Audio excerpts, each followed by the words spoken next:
Here we go again. This video is about 26.2.1, the latest iOS or iPad OS. And then this tutorial is for the Mac user. Update for the 26.2.1. As you can see, we have the test unit here, the 9th generation one. So let's try to kick this one using the MDM patcher, the enhanced version. Let's see if this iOS or iPad OS still can kick. Okay, and then this tutorial is not only for 26.2.1. So this tutorial support iOS 15, 16, 17, 18, and 26. Not only iPads. So iPhone also is supported for this video. Okay. So first, you need to download the MDM patcher enhanced version. So the tools I put on the description below, you can download this one. Yes. MDM patcher enhanced version 1. So this one is very powerful tool. From version iOS version 15 up to 26, this one I use always and tested. Effortless some more. Easy to use. Okay? Just download this one. You can get the MDM patcher enhanced. This one, you need to get the DMG file. So this one supported Mac OS Catalina up to Tao. Yes, Catalina up to Tao. So you can use this tool. And then, if you have the Intel, if this application is not working for you, you need to disable the SIP first. So how to disable SIP? Mac SIP. System integrity protection. I think. So if you using Mac Silicon also, you need to disable SIP. Okay? And then after you use this patcher, so enable it again. That's it. You can get the instruction how to disable SIP. You can get a lot inside YouTube or Google it. Very easy. Okay? To prevent error. Catalina up to Tao. This tool supported. You can use this tool. Okay? Of course, you need to download also the 3U tool. This one. 3U tool. 3U.com. You can go here. Yes. Download the 3U tool to check the info. Or we need to use the 3U tools for the activation. Okay? So first, I always say this. We need to erase all data first. Okay? After you erase all data first and then you go to bypass directly. Bypass or you go to enhanced version for the MDM patcher. After the bypass but is still locked. You get what I mean? So after use the MDM patcher enhanced, still MDM lock. So you need to go to Smart Flash. You need to restore the iPhone or the iPad completely. So as you can see, we have the 26.2.1, the latest one. Just download and flash. That's it. And wait. Okay? But this one, I need to erase all data. So because this one is already 26.2.1 already. Okay? So, let's proceed. Let's go to toolbox and then erase. Try to locate the erase all data. Erase all data. Where are you? This one. Erase all data. Just hit this one, check this box, and then just press the erase all data. Very important step. We need to clean the iPhone or the iPad first before proceed. Once again, this tutorial support iOS 15, 16, 17, 18 up to 26. iPhone and iPads. Okay? Okay, let's do this. Just need to erase all data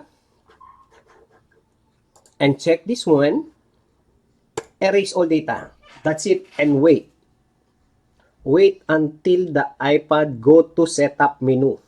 No need to do anything.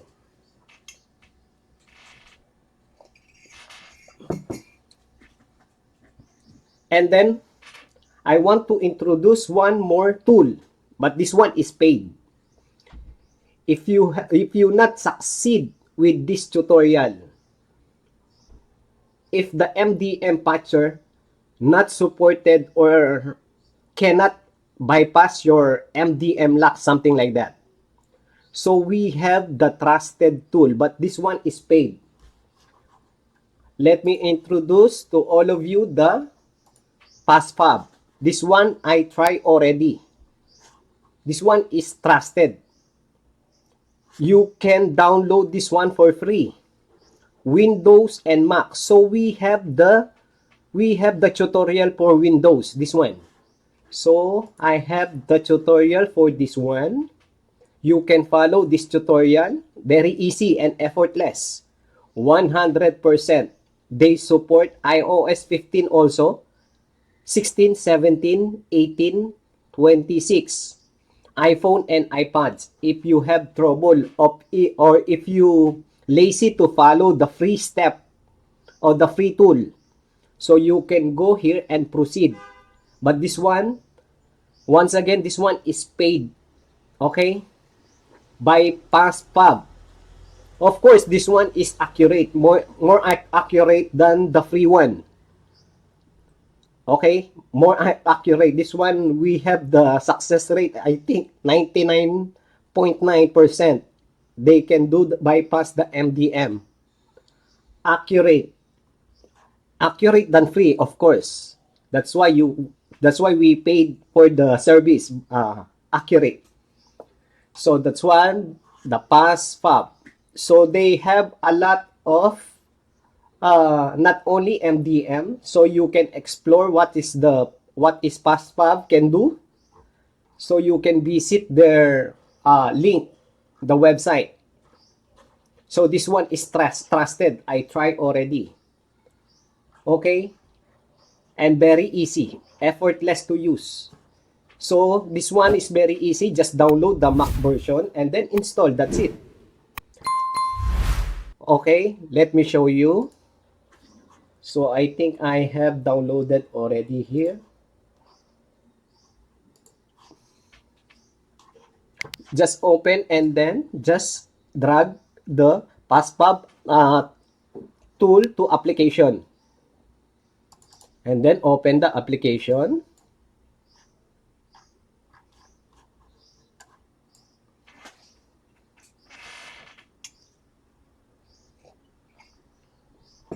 PassFab. This one is very easy to use and effortless. PassFab iPhone Unlock.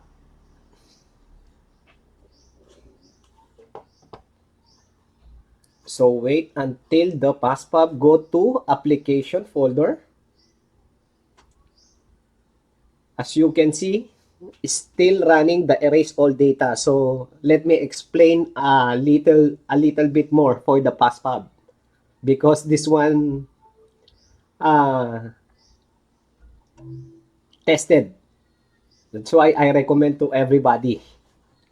if you have trouble to bypass your iPhone or iPad using the free one, or if you lazy to follow step by step, go here, go there, something like that. Okay, that's it. Let's check the passpub here. Wait, we can go to Launchpad, and then here you go.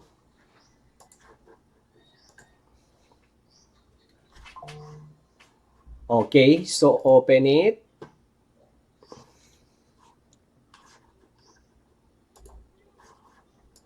That's it. Of course, if you have trouble for the MDM, just select the MDM. Something like that. Okay?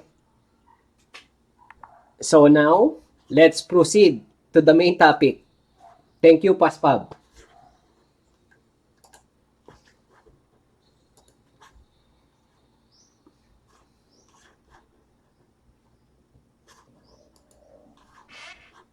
Okay, no need this one. Just close this one.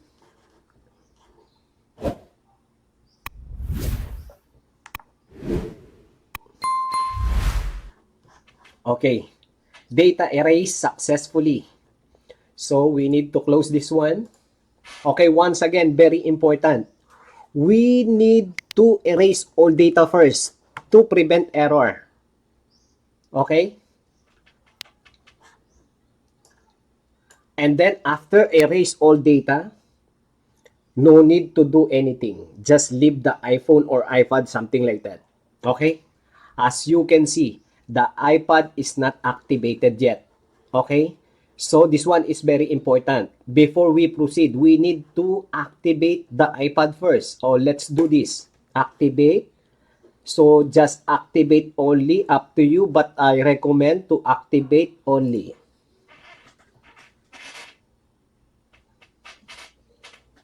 Activate and wait. So this video is for update only. iOS 26.2.1 for the Mac user still can kick. Okay, succeed to activate. So as you can see, the iPad is activated. Yes. Okay. So now, let's proceed. Let me close this one first. Quick. And now, we need to close these three utils. No need anymore. And then, go to Launchpad. And then, open the MDM patcher. That's it. The MDM patcher is there. Okay. So, need to get the enhanced version. Okay. Enhanced version you need to get. And then, ignore the iOS 15 support, and then iPhone 5s or up to 13. Just this one, just ignore it. I tried already. This one is supported up to M4 iPad, up to iPhone 17, because some viewer, they report me working iPhone 17 up to iPad M4. So after that, we need to click this patch only. Okay, just hit the patch. Okay, let's do this. As you can see, very easy. Easy and effortless. Let's see if the iOS or iPad OS 26.2.1 still can kick, still can bypass by this MDM Patcher Universal, the enhanced version. Let's see the magic if happen again. Update video only for iOS or iPad OS 26.2.1, the Mac OS platform.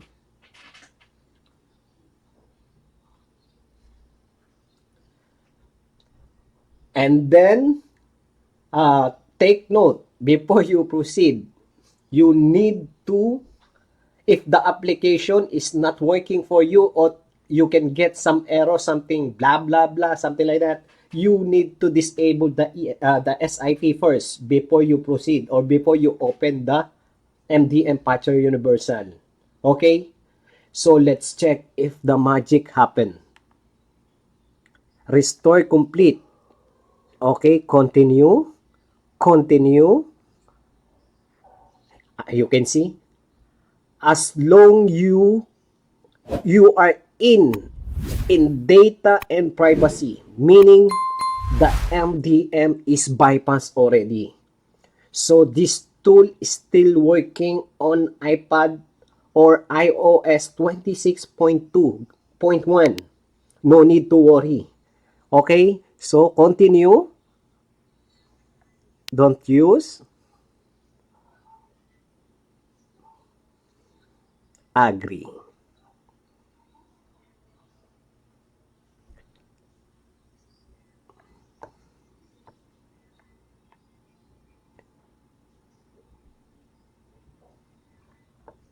And then this one is untethered also. Untethered meaning you can on and off the iPhone or iPad unlimited. No need to worry. Now let's try to connect to Wi-Fi. Let me connect first.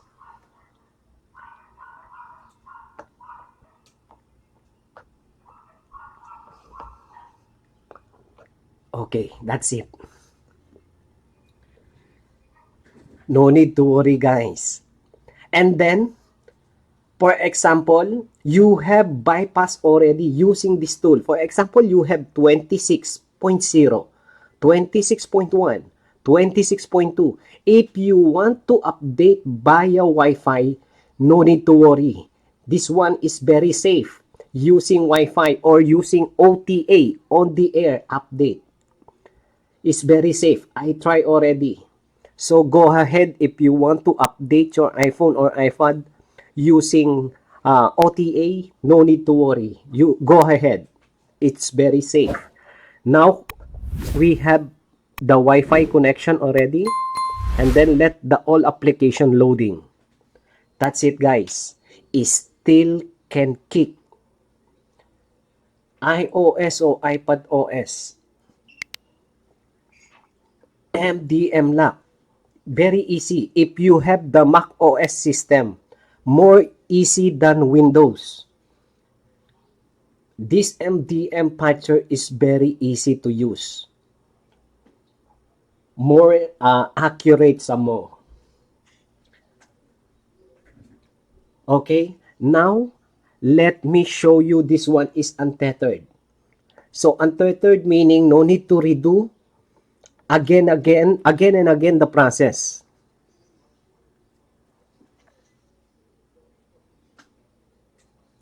Okay, off and then on. Let's close this one. And then let me show you the info under 3U tools.